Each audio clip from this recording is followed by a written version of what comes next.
Welcome, guys, to a new episode of Creating Magic, where we sit down with some of the most brilliant minds in card magic that you might or might not know of. Today, we got the one and only Toby Hudson, which you might know Hello. from the Big Blind Media releases that he has done with the Sheffield Top and with one of the craziest, I mean, from my point of view, it's pretty craziest effect, the heckler, the color heckler, right? Am I saying it right? Yes. Yes. Yeah, Color Heckler, that's the one. I had the honor of filming it myself. Toby, passing it over to you. Do a short intro. Say hello to everybody. Oh, damn. Okay. Hello, everyone. Thank you so much. Thank you so much, Biz. Yeah, I'm Toby. You probably don't know who I am, but I have a few tricks out. I've done a little book. I've been loving magic since I was really little. I love everything related to magic as well, cards, but then sort of the wider world. I have no idea what Biz is going to ask, so I'm looking forward to that. Some random questions, some strange stuff, I hope. We're gonna start with something very easy. Very Okay, easy. okay. So, can you tell everybody a little bit about the Saturday sessions at the Magic Shop in Sheffield? Yeah, that's great. That's a great place to start, actually, because that's kind of how I got into magic, really. So when I was younger, I grew up in Sheffield, and there's a shop in Sheffield, hidden away down sort of like a dusty lane. The Magic Lounge, it's called. It's run by a man called Russell, and his wife and Julie and June, his sister as well. And essentially, it's a magic shop, but it's a great magic shop. It's a fantastic magic shop with a lounge in it as well. So they have some sofas, some tables, a lot of like old bookshelves, lots of DVDs, lots of tricks. And essentially, every Saturday, the magicians of Sheffield and of Yorkshire and the wider area all gather together, and we just do some tricks. So when I was little, I got into magic, and a friend of the family said, "Oh, you've got to take him to the Sheffield shop. You've got to take him." And of course, me and my mum used to go together at first when I was maybe 10, 11, quite little. And I remember going the first time in the shop, and they went, "All right, go and show us a trick then. Show us a trick." Like in a jokey way, but I was 11, so I was quite upset. So I tried to do like whose trick was it? A Cameron Francis trick, actually, from Big Blind Media. Oh, Karen. From Amiga Mutation, yeah, where he has it's like a visitor's plot from Larry Jennings. I tried to do this trick and I fucked it up, and I was crying. I was like, oh my god! But from then I was hooked, and I went every Saturday. Card guys, stage guys, mentalism, and yeah, honestly, if you're in there, it's the best shop. It's the best shop. Really, just like a great atmosphere as well. They'll really show like anything you're working on. That they'll chat about it, talk about it. But the thing is, it kind of like it slightly changed my perception of magic, because going into the future, I was really open with everything. I'm happy to show things and credit things, just because in the Sheffield shop that's how it was. But then in the rest of magic, sometimes it's a bit secretive, or people are like, "Wait, I don't want to tell you where I got this trick from," So it was a bit of a shock to me when I then went into the magic world as a whole. Well, you mentioned that there are people that do mentalism here, and anybody looking you up right now, and anybody that has gotten your book that I have over here, we're going to talk about it in a little bit, they will know you as a card guy. But Mhm. I myself have found out that you have published a mentalism book. Oh no, not this, not this. Yes, I So have published a mentalism tell me a book. little bit about why, how did this came to be, and what are some of the things that people might be able to find in this book? Okay, so this book is when I was 16. I hit my mentalism stride. Um, that was it. Basically, I started doing cards, and then there's a few few mentalist performers in Sheffield, and they really got me into mentalism, and I became obsessed with it. And I became obsessed with the whole universe of like Jerome Finley, Jonathan Royal, Aaron Alexander. That sort of like very metaphysical universe Yeah. of real magic outside of tricks. And I became obsessed with this. And Pete Turner came in the shop a few times, I remember, and he did some stuff that really blew my mind. I had no idea what was going on. Very different from the cards. And so I was like, I'm going to make a mentalism book. And it's going to be the best mentalism book ever written. And I disclaimer, it's not the best mentalism book ever written. I'll just say that now. But essentially, I had sort of like a load of ideas, and I wrote them all down in a notebook. And I took a few of them and made them into some tricks. And I'll be honest, I didn't perform those tricks to anyone outside of the magic shop. I just did it a few times. I was like, yeah, that's good enough to publish. That can go in my book. And I picked Fernweh is the name of the book, which is a very like ethereal word. It means homesick for a place you've never been. So I picked this word and I thought, wow, this sounds just like a Fraser Parker book or something like that. This sounds so deep and amazing. And yeah, and then I filled it with loads of tricks. And there's a couple of things that I think are quite interesting in there. There's like a thing where you essentially, I mean, real tarot readers will probably cringe at this, but there was an idea of like you essentially peek the tarot card and then you give a reading that is formulated around that tarot card. So the tarot card has not been revealed, it's just face down. And then at the end you say, almost as a way of checking, this reading was correct, you feel this reading applied to you. There's probably 3 cards that I think represent you the most. And you name the card you picked and 2 others. And you say, almost as a way of guaranteeing that this is right, which do you feel fits you the most? And because you've sort of geared your reading around the card you've already picked, they will name that one. And then almost as like a verifier, that was the one they picked at the start. Yeah. So it's not really a trick per se, but it's more of, it's very much along that sort of Ken Dine, Atlas Brookings thinking of like opposites, but obviously a lot worse because I was 16. There's some card things. There's one thing actually which is quite sick. I actually used this the other week, believe it or not. So it's just like a card, and you just scribble all over it with black, completely scribble it out in black. And it's like a dual reality thing. So you do a double lift, you show a different card, and then you hold it up to someone, and the eyes are closed. You say, open your eyes, look at the card, take it in, close your eyes again. And then you say, just imagine, I want you to imagine a black cloud completely covering the card, a black cloud completely covering it. And the more it covers it, you actually forget what the card was. And then you say, okay, what card did you see? And they go, I don't know. It was like a black, just like a black shape. And then you do another double lift or top change, whatever. So yeah, just random stuff like that. Pretty neat. It's pretty neat. Some strange stuff. It's funny to think about it now. It makes me cringe a little bit, but I always loved writing magic books. When I was little, I always used to, any idea, I'd immediately format it and give it like a fancy title, and I'd put a picture in it. I think I was just so influenced by the magic books themselves as a product and wanting to make a magic book and just being like, wow, this has secrets in it on the shelves of the shop in Sheffield. And you actually ended up making a book. And I did. We can segue a little bit into something that I found inside of the book, which I really enjoyed. It's at one point you talk about this idea that you can be invited. Like, nobody knows you're the magician, right? This is a new show. Nobody knows you. And you're actually part of the audience. And then the magician on stage invites you, and you're actually your own stooge. You remember? Is this in the book? This is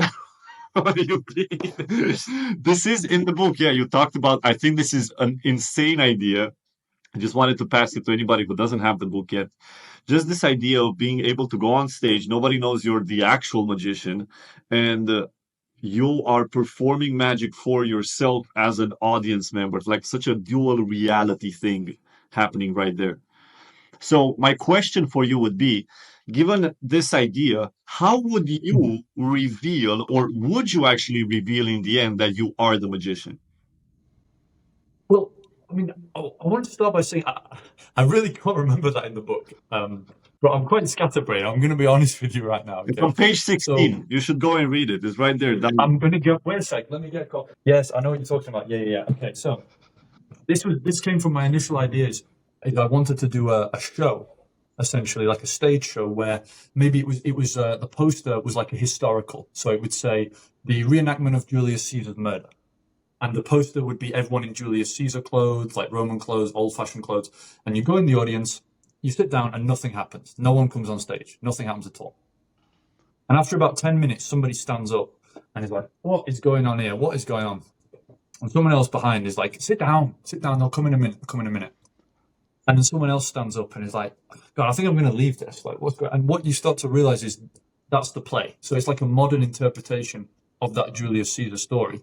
Or maybe like an event from history, and it's just told in sort of these audience members standing up and reacting to the fact there's no play. And, maybe after a while, some people will clock, these are the actors, these are the actors. Maybe some people will get involved themselves.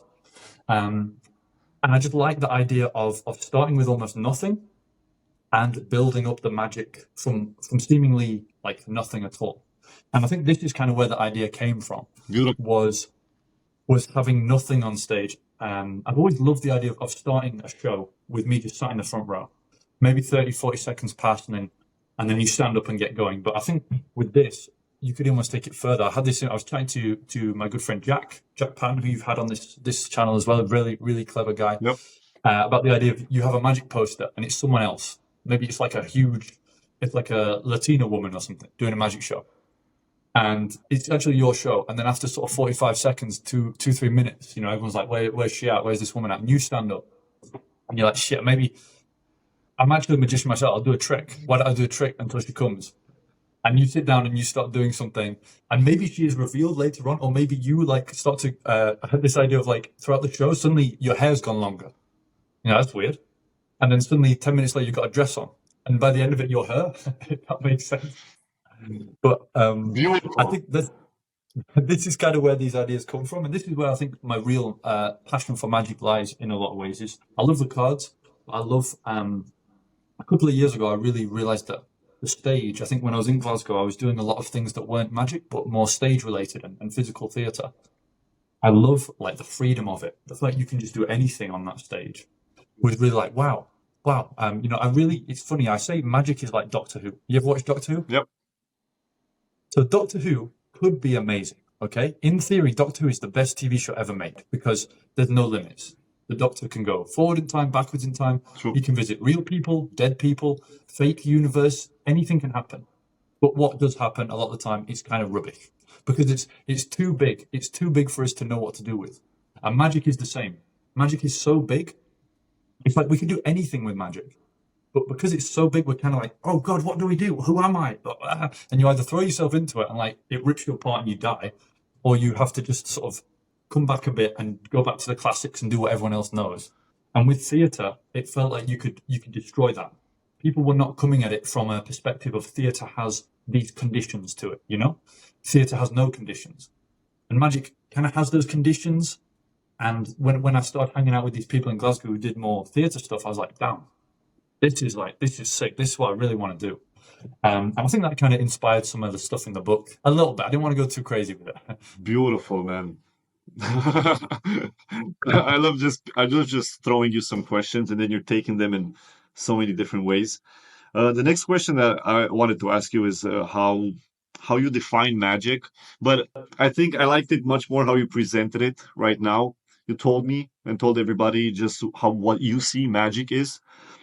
So what I would like to do is take it into our universe of card magic and let you tell me what makes a card trick great.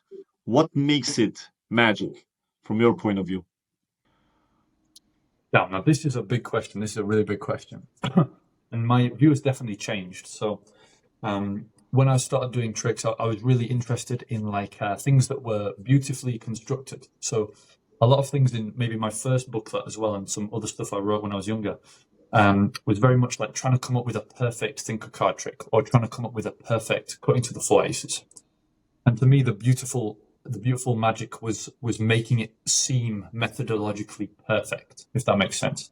And that's where I started a lot of the time. And I got really into table stuff. My friend Steve in the Sheffield shop, he's really great at a lot of gambling moves. He hangs out with the Scottish guys who are really good.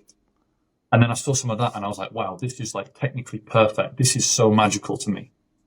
And there's a guy, Eddie McCall in Scotland, who can do these amazing push-through shuffles, these incredible pinch-through, he calls them, where, no offense to Eddie, but he's got quite large fingers, and you don't expect him to be able to have that graceful movement with the cards, and he can do these just incredible push-throughs and things. And I saw that, I was like, wow, that is real magic, that's so good. And then that kind of, for a long time I was in that, and then it was when COVID hit, and I couldn't sort of do performing anymore. I realized I was just sat there, just doing push-through over and over again. And there was no escape from it. There was no end result. I couldn't perform it. And it really made me think, damn, I missed the other side, which is that, it's all good being methodologically perfect, but if someone isn't reacting to it and there's no interaction there, it kind of felt dead to me. So then during COVID, I had a big shift and I sold quite a lot of books that I had on sleight of hand and things and gambling sleight of hand. And I was more interested in silly tricks and fun tricks. And that was kind of where I started branching out a bit more. And then I moved up to Glasgow and I started looking at more theatre things and really branching out and thinking, how can I take this amazing world with no limits and apply it to the cards? And I think it's quite hard. I'll be honest, it's quite hard. I think a lot of the time we try and be deep with magic, you know. I see so many people try and tell these stories with the cards. Um, and it's like, you know, inside we're all the same. We're all the same. We're all just one. And the way I'll prove that is, look, we picked the same card. And that feels like so bollocks to me. It feels like you're trying to take this huge thing here and just ram it into the playing cards, the obsession that you have.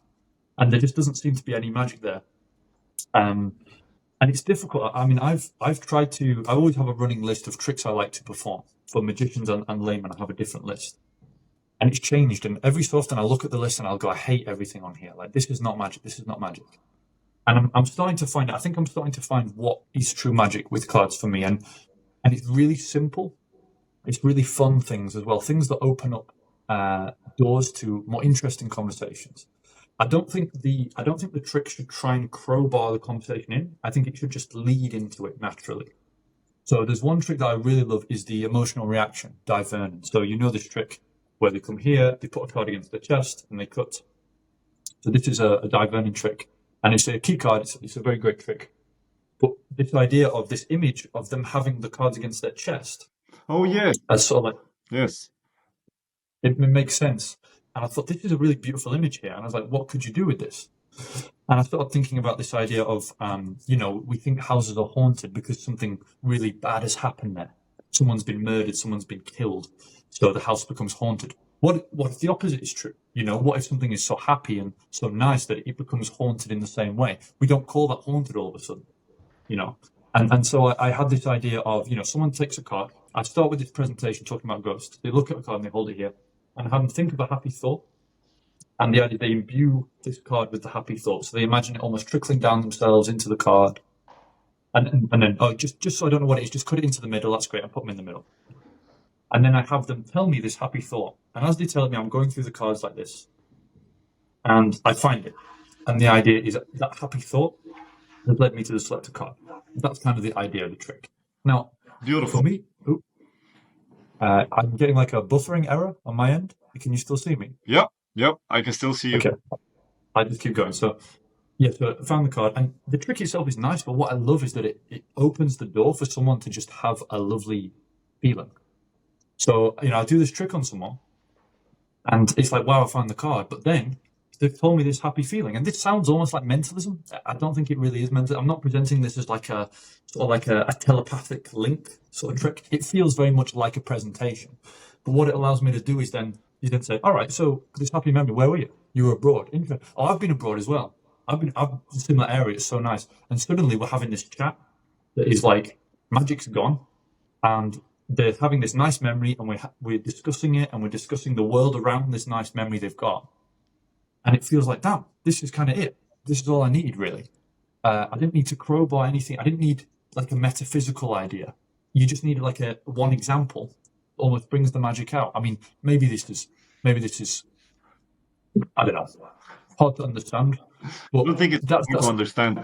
But what I am curious is, do you believe the idea of a good magic trick changes depending on the situation that you're in? So, for example, if you're performing at a wedding, or if you're performing close up, or if you're performing at a club, or if you're performing in any sort of situation, what is perceived as a good magic trick? Does it change depending on that? 100%, 100%. And this, I think, is where a lot of skill comes from being a good magician as well. It's not just, there's kind of this idea that you have a refined set, and that makes you a good magician because you've done your set for years and years and years, and you've nailed it. But at the end of the day, there might just be an audience that doesn't like your set. And there's nothing, that's not really on the magician. The magician has his style and her style, and everyone loves it. But some people might not. And I think for me, it's very interesting. Some people, you say, you know, if people go, you do magic, some people don't care. Some people are like, okay, cool. And some people will go, can you show me something? And these two audiences need completely different tricks. Yeah. And I would argue this second audience don't even want to see a trick. If people go, oh my God, magic, I want to see something. They don't know what magic is. They have no understanding of what a trick is. They just want like bam. They just want like a spark. And so you do this, and you get a better reaction than ever doing a card trick. You do like thumb through ear, or this kind of thing. Raise your hand, and then that is all they want. That's all they're asking for, is like a moment of interesting spark. And you don't need any presentation. You don't need any like crap. They just want that spark. And of course, maybe you don't always want to give that. But for that audience, true magic is like, what? This moment of like, wow. And then for another audience, so my kind of favorite setup to have is me sat at a little table, maybe 20 people or so. For another audience, perfect magic is a trick that lets us like peek behind the curtain a little bit. So I have this trick where essentially it's a way, you might know this, but you put the card box on the table and you have 4 cards on the box and a coin and 4 packets. When you lift it, the cards turn over. And it reveals like the 4 aces. So I have this trick where I have 4 different cards and I switch them for the aces. I put them on the box. I do this. And I talk about how magicians used to trade secrets on how to make playing cards change. And there was a magician in England. He was an engineer, and he built this machine that could change 4 playing cards. And I build it, and then the cards change. Now, this for me, the people who go, I want to see a trick, they don't want to see that, because that takes setup, that takes like a little story to it. Other people who are maybe more interested in the art form outside of like a quick hit, they're interested in that. And it very much is a case of like one size doesn't fit all. Because magic is so free, you really can do anything with it. And so people won't want to see anything. People won't want to see anything. And I don't think there's a right or wrong way, though. I don't think if you just do one set to everyone, that's bad. I really don't. You have your style, your persona, and you say, I'm the magician who does X, and I'm here to do X. I think that's fine. But I would never want to do that. I said that trick with the setup to someone who in a bar who's just gone, show me a trick. It just feels so out of place. Suddenly we're moving crap away on the pub, and it's like, okay, yeah, let me just roll my mat out. There we go. Let me just get rid of the crap. There we go. They don't want to see that. They just want to see, or something like this. So definitely reading the audience, I think. I mean, I'm no expert, man. I'm no expert. You're asking me these questions, but yeah, I'm asking for your opinion. Yeah, this is what I've seen anyway, is that people's perception of magic is, like, we have no idea what that perception of magic is. It's so different and crazy for everyone. And I think if you can see what that is quite quickly and you can work it out, hopefully you can try and make something that fits in with their perception. And then you've got something that's like a real moment for them. Taylor, I've noticed that lately you've been holding some magic workshops, right? Tell me a little bit about.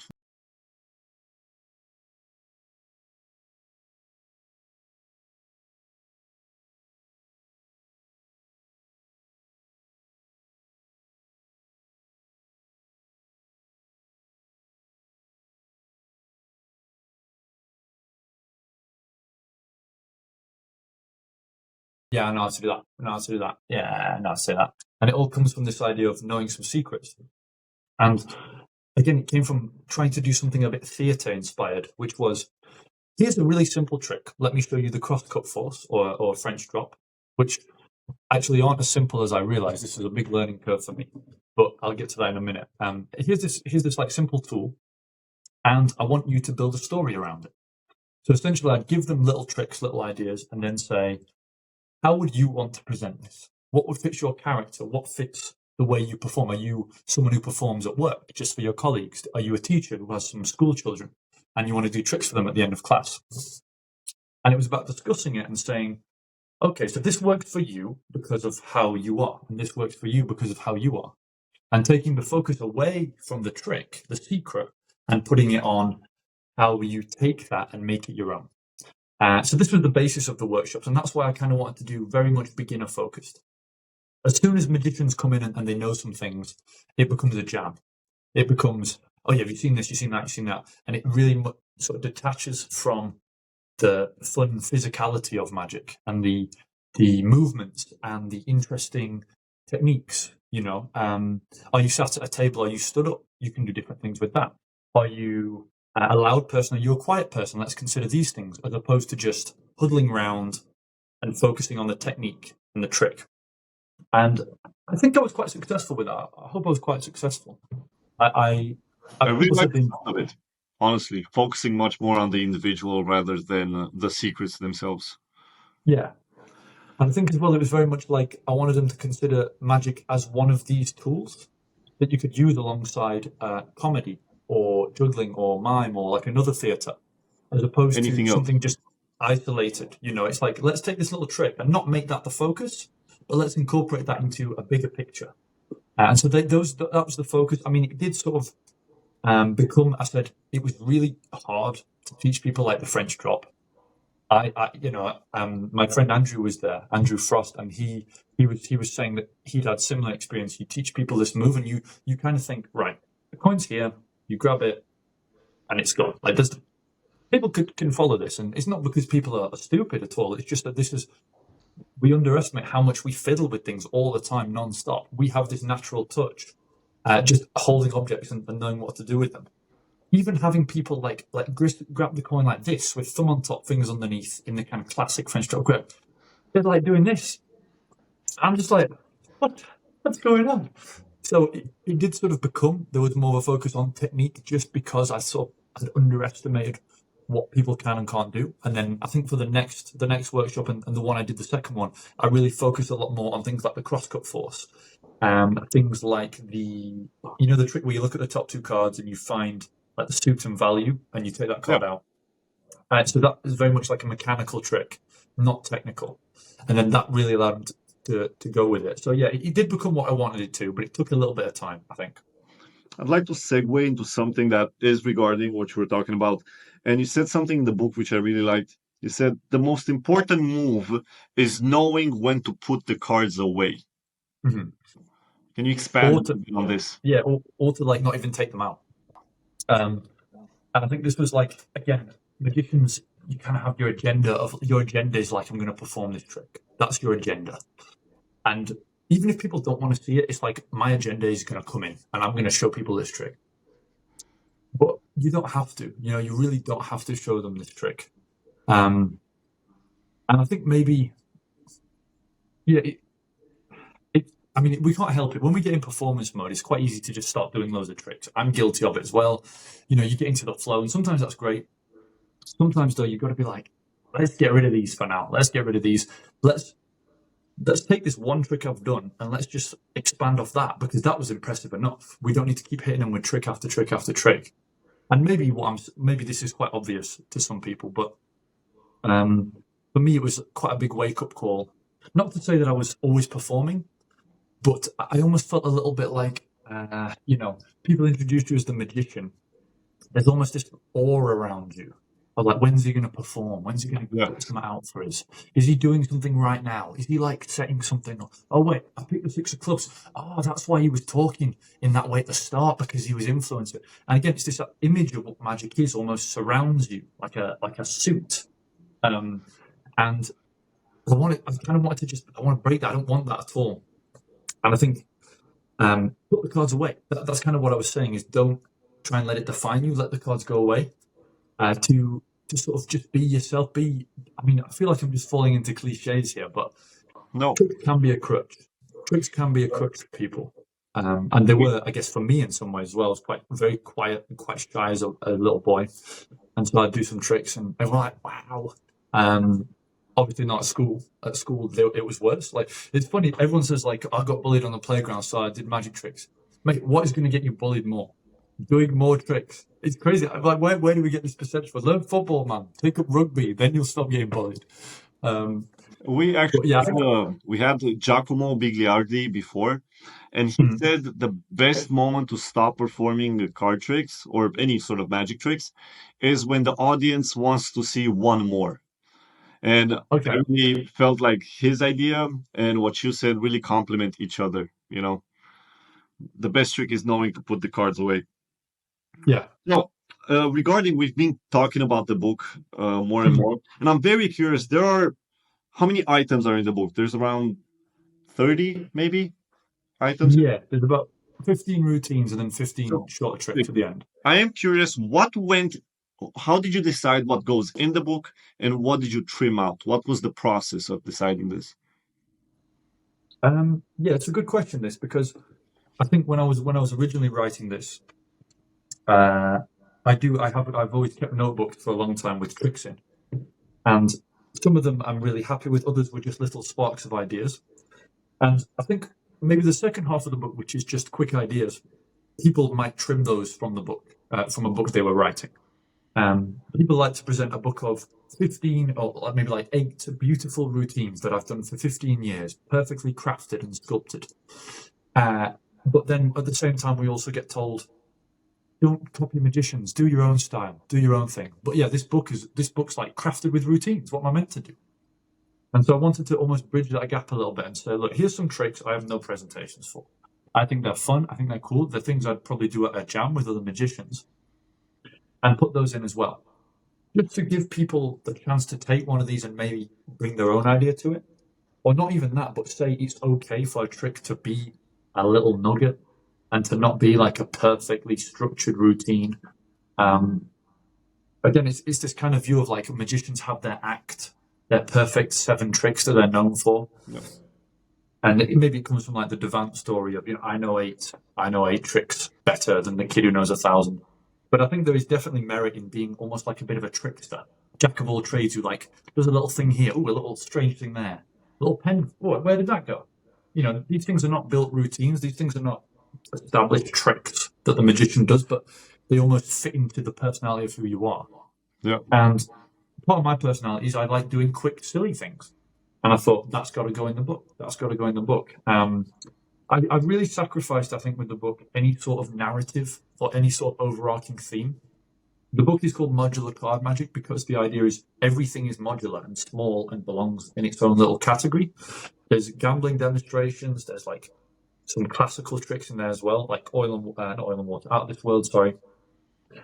And I guess part of my process as well was I don't want this book to be known as the X book, the book on X, a book about X. I just wanted it to be a splurge of ideas. And that's kind of a word I've used in the Bible, a splurge. And maybe that won't appeal to a lot of people, but I think it maybe will appeal to some people as well. Definitely. Until they read it and they're like, this is crap. No.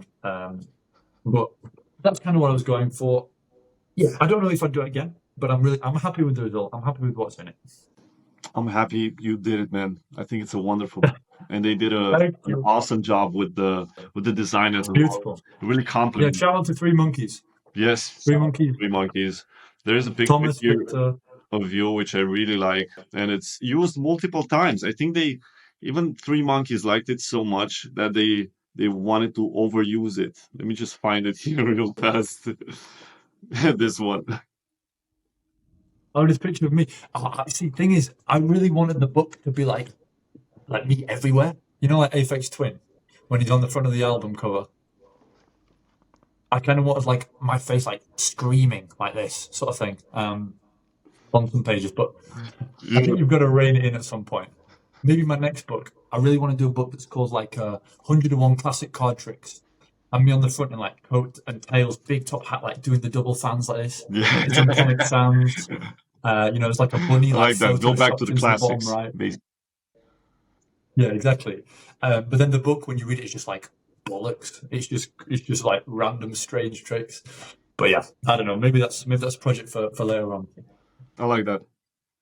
So let's go directly into from this point to something that you have created and you would like to teach people watching this right now. I will teach a trick for you guys. It's going to be a card trick. So let me bring this down. Okay, let me move this out of the way. Let me just move this out of the way. Here's a trick for you right now, Biz. Show me. Please, call stop. Stop.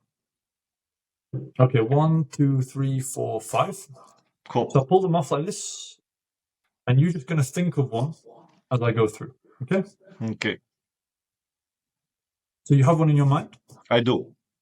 Now, if you were here, I'd have you place your finger on top of the packet. But we'll try it this way. Okay, watch. What's the card you're just thinking of? I think it was 2 of diamonds or 2 of hearts. It was a bit blurry. 2 of diamonds, okay. 2 of diamonds, yes. There we go. So you show the hand. Let's try this. And you tap.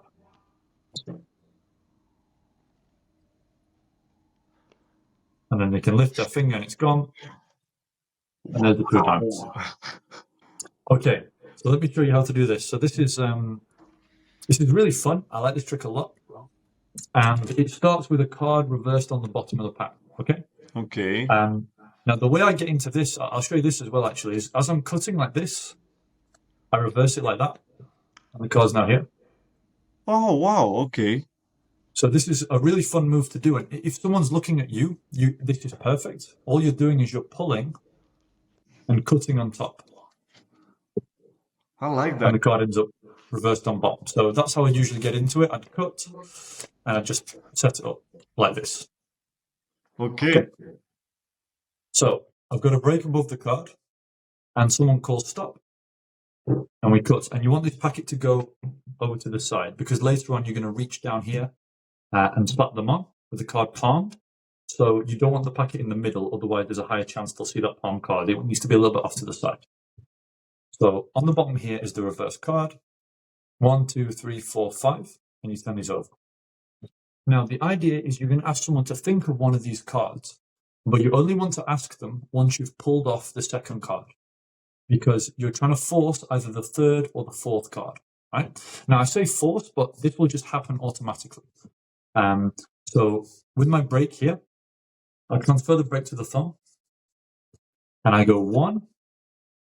And as I pull off 2, I'm going to do 2 things. So I'm going to take that card underneath, like that. And so there's now 3 here. And at the same time, I say, think of a card. So 1, and just think of one of these cards as I go through. And now this beat means they'll either think of this card, 7 of diamonds, or the Queen of Spades. So as I pull these off, I now have a break underneath these 2 cards. So let me just rewind that a little bit. So there's 1 on the bottom. I've gone 1. As I've pulled off the second one, I've ditched that card. 2. And just think of one of these cards as I go through. The Queen, the 7. And then as I take the last one, I steal the Queen and 7 back. So at this point, there's now 4 cards here because of the extra one. But the thought of card is one of these 2. Okay? Now, as I said, if you're performing this for a spectator and you ask at that moment, they will always think of the 3rd or 4th card. I mean, the last one is too obvious. It's the one on the face. They won't go for this. And you've already peeled off 1 and 2. So they're not going to be able to think of these. So I then drop this to the table face down and I say, just place your finger on top. And as I come over, I palm the bottom card of this packet. Okay? So they're both on there. As they place the finger on, I palm it and drop it on. So now I have 1 in the palm here and 1 in the middle of the pack. And you have 2 outs, basically. So it's like a Biddle trick with outs. So if I'm sat at a table, I'll rub my legs like this and just put the card on my lap, ditch the card there.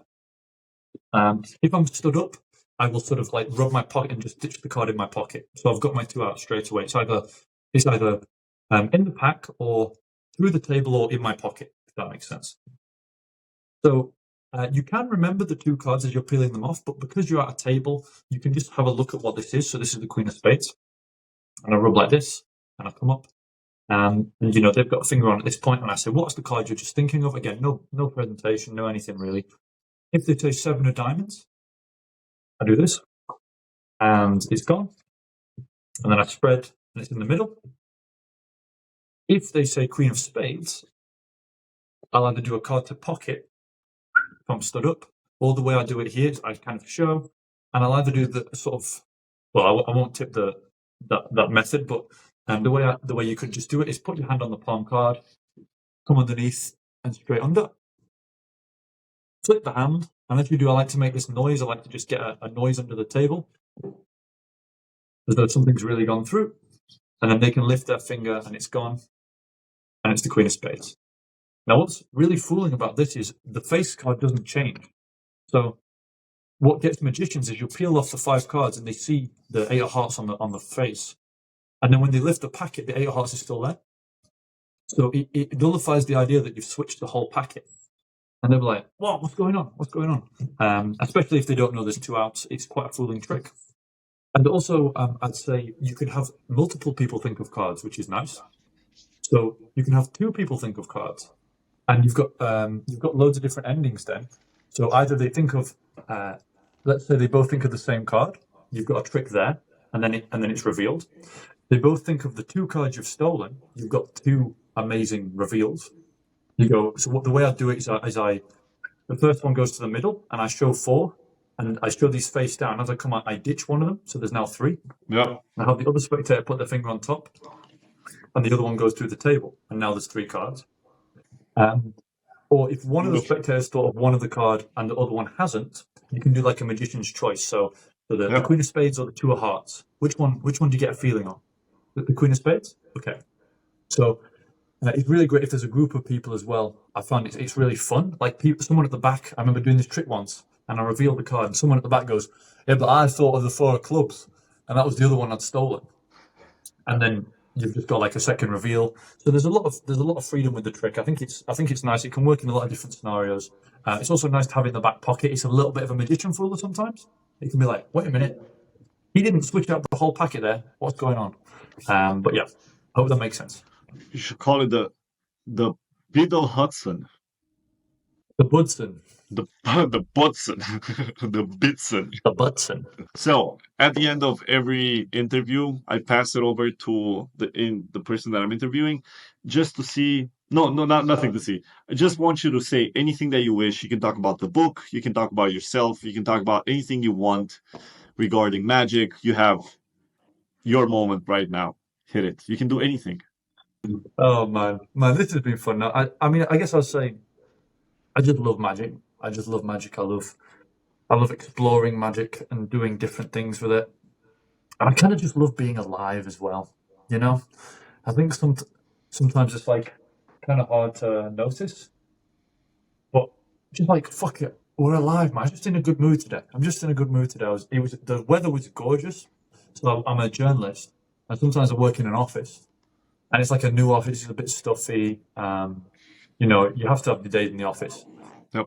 And I just went out at dinner time, had some food, had my notebook. I was just sat there. I was just writing some ideas for like magic things. I was just like, damn, it's so nice out today. It's just so beautiful weather. And yeah, I guess that's all I have to say. I just enjoyed the day, and I hope if you're watching and you had a shit day, that you can do something nice now. And maybe it's just like eating a chocolate bar or watching the television. I don't know. I'm not trying to be inspirational. This is how I was thinking earlier. And you know, I went back to the office, and some people are like kind of down, and they're locked in. They've got their family, their 4 kids, their 87 kids. You know, no hair left, just like 3 strands here. They go home and watch the television. And I just kind of thought, man, I feel lucky to have magic and have interests that take me away from that. You know, some people will say in the office, "Oh, you do tricks? Can you show me a trick?" And it'll like blow their mind. And it's like suddenly we're breaking away from the small talk of, "Oh yeah, what do you do at the weekend?" It's just like interesting to chat about, isn't it? So yeah, I guess that's all I have to say. I love it, and thank you to you, Biz. Thank you to every magician, the magic community. I just like chatting about magic and having it there to do interesting things and have crazy ideas and to debate. You know, that trick's amazing. I think it's all cool. I think it's all amazing. That's my final goodbye to you. That is the best way to end this episode of Creating Magic with. That's what you wanted, isn't it?